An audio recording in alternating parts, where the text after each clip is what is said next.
안녕하십니까. 2024년 4월 6일 최병무의 팩트체크하겠습니다. 이번 총선에서 민주당 경기 용인정 경선에서 이현주 전 의원의 탈락한 이현욱 전 경기주택도시공사 GH 사장 기억하시죠? 왜냐면 일찌감치 그 용인정 지역에 가서 이현욱 전 사장이 총선 예비후보로 등록을 하고 뛰었는데 거기에 갑자기 이재명 대표가 이현주 전 의원을 경선 후보로 넣은 겁니다. 그래서 결과는 이현주 전 의원이 그 지역에 이현욱 전 사장을 꺾고 민주당 공천을 받았죠. 그러니까 제가 한번 말씀을 드린 적이 있는데 이현욱 전 사장은 리틀 이재명이라고 불리는 사람입니다. 그 정도로 이재명 대표와 가까운 사람인데 도대체 이현주 전 의원이 버리는 카드인지 아니면 이현욱 전 사장과 뭔가 틀어진 건지 이런 부분이 좀 애매하다 아마 이렇게 말씀드린 걸로 제가 기억을 하는데 바로 그 사람의 부인이 아마 화가인 모양이죠. 성희승 화가라는 사람인데 이 사람이 지난 1일 SNS에 아주 의미심장한 글을 올렸습니다. 그래서 제가 반란이라고 말씀을 드리는 건데 한번 보시죠. 뭐 이런 겁니다. 훌륭한 사람에게 권한이 오지 않는 한국 정치판이라는 글입니다. 물론 올렸다가 바로 삭제했습니다. 근데 내용은 뭐 윤석열 역대 대통령, 한동훈, 이재명, 이준석, 이낙연, 조국 전부 다 비판하는 겁니다. 다. 한국 정치판이 이래서 되겠느냐. 아마 뭐 말하고 싶은 요지는 자기 남편에게 기회를 안 줬다. 뭐 이런 의미로 보이는데 어쨌든 전부 다 비판을 했는데 이런 식입니다. 한국의 거대 양당 및 소수당을 이끌어온 모든 정치 리더들은 하나같이 그리고 한결같이 문제 해결에는 관심이 별로 없고 권력 획득과 유지 강화에만 관심이 많았다. 뭐 하여튼 이런 톤으로 해서 전부 다 모조리 비판을 했습니다. 근데 여기서 눈에 띄는 거는 이재명 대표에 대한 비판이고 이재명 대표에 대한 비판이 가장 많이 차지하고 있고 저는 뭐 정치평론가지만 제가 보기에 가장 정확하게 이재명 대표를 꿰뚫고 있는 사람이다. 그러면 아무리 이현욱 전 사장의 부인이라 할지라도 어떻게 이렇게 이재명 대표의 정치 여정과 이런 것들을 다 꿰뚫고 있었을까? 이런 것들이 궁금해지는 대목인데 그 내용을 제가 좀 소개를 해드리겠습니다. 이재명이라는 정치인에 거는 기대가 일시적으로 컸지만 역대 대통령과는 차원이 다른 심각한 몰인간성의 문제가 있다. 이재명은 한국의 치열한 경쟁사회에서 살아남기 위해서라면 물불 가리지 않고 뭐든 다 하다 보니 꼬투리가 많이 잡히고 수사의 빌미를 준다. 저급한 인격 형성을 바탕으로 승부욕은 매우 강해 이기기 위해서라면 주변의 어떤 것도 가리지 않고 모든 것을 무리하게 희생시키고 모르쇠로 일관하다 보니 한때 만났던 여배우도 모르는 사람 취급하고 부하 직원도 모르는 사람 취급한다. 잘 알지만 이 여배우는 김부선 씨, 부하 직원은 김문기 씨를 얘기하는 겁니다. 현역 아닌 원외 친명만 희생시켰을 뿐 원내 친명은 대부분 단수공천했다. 여기에 있는 원외 친명이라는 것은 바로 남편인 이현욱 전 사장을 얘기하는 걸로 보입니다. 비명 현역 의원은 미리 정해진 프레임과 공작대로 경선을 시켜서 잘랐다. 이재명은 개혁적 이미지를 활용하는 정치꾼이다. 실제로는 개혁을 할 수 있을지 의문이다. 국정을 개혁할 만한 콘텐츠가 별로 없고 기껏해야 돈 걷어서 나눠주겠다는 정도이다. 2024 총선은 민주당 승리가 예상됨에도 이재명과 같은 당대표가 민주당을 끌어간다니 참 암담한 한국의 정치판 실정이다. 자, 이렇게 얘기를 했습니다. 그러니까 모든 정치인들을 다 비판했지만 그 중에 비중으로 보면 이재명 대표에 대한 비판이 압도적으로 많다. 그 얘기는 이재명 대표를 비판하기 위해서 이 글을 쓴 거다. 왜? 남편이 이재명으로부터 버림받았다고 판단을 했기 때문에. 그런데 화가의 수준을 훨씬 뛰어넘는 이재명 관찰기, 이렇게 평가를 할 수가 있는 것으로 본다면 이들 부부는 아마 이재명 대표에 관해서 이런저런 여러 가지의 대화를 많이 나눈 결과로 보인다. 우리가 이렇게 평가를 할 수가 있겠습니다.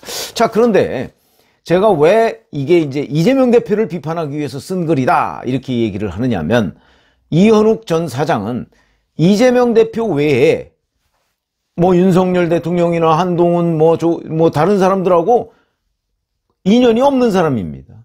그럼 이재명 대표하고는 어떤 인연이 있느냐? 수십 년간 아주 밀접한 인연이 있습니다.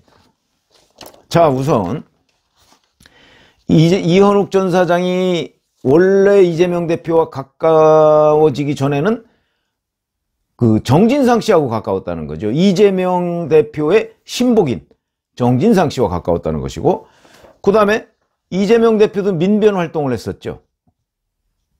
이 사람도 민변 활동도 하고 참여연대 활동도 하고, 그리고 이재명 대표가 성남시장 시절인 2016년에 성남FC 구단주였습니다. 이재명 대표가. 그래서 성남FC 제3자 뇌물죄, 이걸로 지금 재판을 받고 있는 거죠. 그때 성남FC의 고문 변호사를 지냈습니다. 이것도 이재명, 정진성과의 인연 때문에 지낸 것으로 봐야 되고, 얼마나 가까웠던지 이재명 대표가 경기도지사에 2018년 당선되고 나니까 곧바로 2019년에 이현욱 변호사를 경기주택도시공사 GH 사장으로 임명합니다. 자, 제가 왜 반란이라는 표현을 썼느냐면, 이렇게 되다 보니까 이현욱 전 사장이 이재명 성남시장, 그 다음에 이재명 경기도지사에 대해서 꽤 많은 것을 알고 있을 것이다. 특히 합숙소 문제. 지금 GH 합숙소 문제를 경찰에서 수사하다가 무혐의 처분했습니다. 무혐의 처분한 이유는 증거불충분입니다. 증거를 제대로 못 찾았다는 거죠. 왜? 거기 그 합숙소가 이재명 대표가 사는 분당시 순회동의 이재명 대표 집의 바로 옆집이거든요. 그런데 그 집을 드나드는 사람들을 찍는 CCTV가 한 달 남짓 정도밖에 보존기한이 없답니다.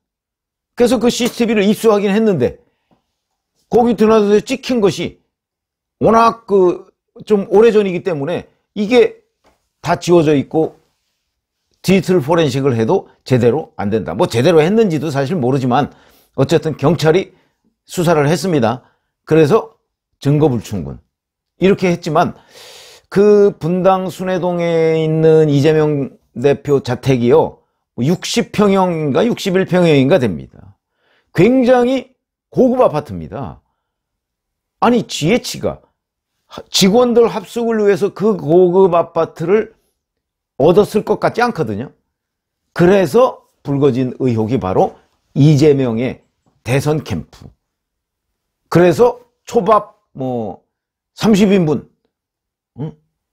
소고기 몇 팩, 이런 것들이 설명이 되는 겁니다. 왜? 초밥 30인분을 이재명 대표의 부인인 김혜경 씨가 다 먹었을 리는 없는 거 아닙니까? 그 집에 가족이 3명, 4명밖에 안 될 텐데. 30인분이 다 어디로 갔느냐? 샌드위치 30인분 이런 거. 초밥 10인분인가 그렇고. 다 어디로 갔느냐? 그건 결국 이재명 대표 옆집 합숙소에 있었던 이재명 예를 들어서 이제 캠프 관계자들, 이 사람들 먹이려고 그랬던 것 아니냐. 그걸 자기 돈으로 하기 아까우니까 법카로 해결한 건 아니냐. 이런 관측이 있었는데 그거를 경찰에서 수사를 못했습니다. 바로 그 비밀을 알고 있는 사람이 이현욱 전 사장이다. 그러면 이현욱 전 사장이 지금 그 부인이 이렇게 얘기하는 걸로 봐서는 이재명 대표와의 인연이 거의 끝난 것으로 보이는데, 자, 그러면 이현욱 전 사장의 입에서 어떤 것이 나올지, 물론 이재명 대표 쪽에서 또 회유를 하겠죠. 그러나 야당은 이런 사람들을 회유할 마땅한 수단이 없습니다. 회유하려면 뭔가 뭐 자리를 주든가 뭘 주든가 뭐 돈을 주든가 뭘 하든가 뭐 이런 게 있어야 되는 거죠. 반대급부가 있어야 됩니다. 그런데 지금 이재명 대표가 뭐 대장동 자금이나 뭐 이런 것도 지금 다 묶여 있을 테고 뭐 모르죠. 뭐 그것까지는 알 수 없지만 여하튼 올렸다가 바로 삭제한 걸 보면 뭐 그것도 좀 수상하기는 하지만 어찌됐든 간에 반란의 조짐이 있는 거는 사실이다. 이렇게 얘기를 할 수가 있기 때문에 그 반란의 내용 중에서도 가장 지금 그 일반의 관심이 가는 부분은 바로 GH 합숙소의 비밀이다. 전 그렇게 판단이 되고, 자, 이제 이현욱 전 사장이 어차피 그 자기는 경선에서 탈락했으니까 뭐 그동안에 이재명 캠프 이런 데서 활동을 굉장히 많이 했었습니다. 아마 이재명 대표와의 인연은 대략 끝난 것으로 보이고 이제 그 경선에서 자기를 자른 데 대한 반발 뭐 이런 것들이 자 이렇게 1차적으로 부인의 글을 통해서 드러났는데 다른 쪽에서 어떻게 드러날 것인지 하는 부분이 궁금해지는 대목입니다. 이거는 총선에서 이재명 대표의 민주당이 이기느냐 지느냐 하고도 관련 없습니다. 뭐 이겼다고 해서 이재명 대표가 이현욱 전 사장에 대해서 특별히 해줄 건 없을 것으로 보입니다. 그런 점에서 본다면 이현욱 전 사장의 움직임 이런 부분이 총선 이제 뭐 며칠 안 남았으니까 끝난 뒤에 굉장히 중요해진다 하는 거를 알 수 있는 대목이라고 말씀드리겠습니다. 고맙습니다.